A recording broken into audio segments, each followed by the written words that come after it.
It's the community cafe that's drawn the fire of one of the biggest names in French cuisine. And the whole thing has locals fuming. Le cordon bleu. Cordon bleu. Le cordon bleu. Cordon bleu. What's in a name? Well, everything, if you ask the French culinary giant, Le Cordon Bleu. But here at the Paris end of a tiny Aussie town called Gordon, cafe owner Scott Graham is steaming. Well, to me, it's bullying. Bullying from a big business to a very small, low-key business. What is the meaning of this, monsieur? For the past few months, Scott and business partner Saleh have been embroiled in a blue with Paris-based Le Cordon Bleu over the name of their cafe, Cordon Bleu. Well, Cordon Bleu was chosen out of a name that says, of course, the town. It was a play on words, a pun, based on the dish, Cordon Bleu, the chicken dish. It said something quirky and memorable. The French resistance was fierce. Not funny, not cute, not quirky, not memorable, they said. Just confusing. So, out of the blue, lawyers' letters. C'est ridiculous. It's ridiculous. How could you be so precious about your language, really? I think it's a bit ridiculous, really. Don't think there was a problem with the old name at all. Oh mon Dieu. Gabriel Guette is a master chef with a strong link to Le Cordon Bleu. It is very good. It's run by a family called Cointreau, from the Cointreau family.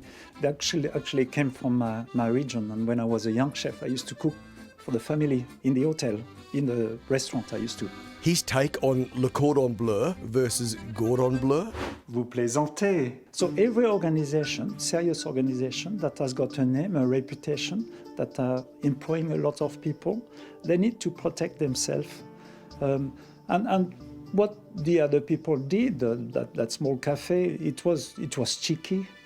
It was cheeky. What came first, the chicken or the egg? Well, in this case, it was the chicken, Le Cordon Bleu. And when it comes to its name, it says it rules the roost. So Cordon Bleu is now Gordon's at Gordon.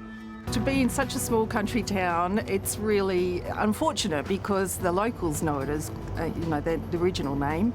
And it's just a shame that the big wigs over in France really have forced them to change it. Scott, why did you cave? We really had to take a realistic look at it. Our lawyer was able to tell us that this Le Cordon Bleu had done this globally as far as she could be aware, and that we needed to just not receive these nasty letters. We wanted to just see the way in which we could transition to a new brand and a new outlook. Thank you. Thank you. So if you can't do French, do Middle Eastern meatballs. Yep, exactly. The meatballs. Our influence like most of our food's got like Middle Eastern influence. Beautiful. Thanks, Sal. Oh, look at that kofta. Kofta meatballs. Beautiful.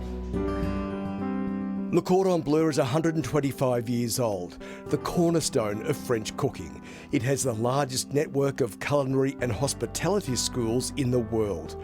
But right here in the kitchen of Gordon's at Gordon, Saleh is just as proud of his culinary credentials. Sal, where did you learn to cook?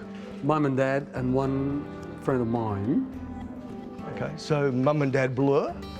Oh, not sure about that. Cordon Bleu and Le Cordon Bleu. One's a G and one's a C. So. Well, you're a school principal, you know. Yeah. Old habits die hard, and Paul, the school principal, on principle, still calls Gordon's at Gordon, Cordon Bleu. Oh mon Dieu. At least the boys got to keep their chickens. So what did one chook say to the other chook? When you're choosing the name for a cafe, don't be too cocksure, because it's not a free range. C'est ridiculous.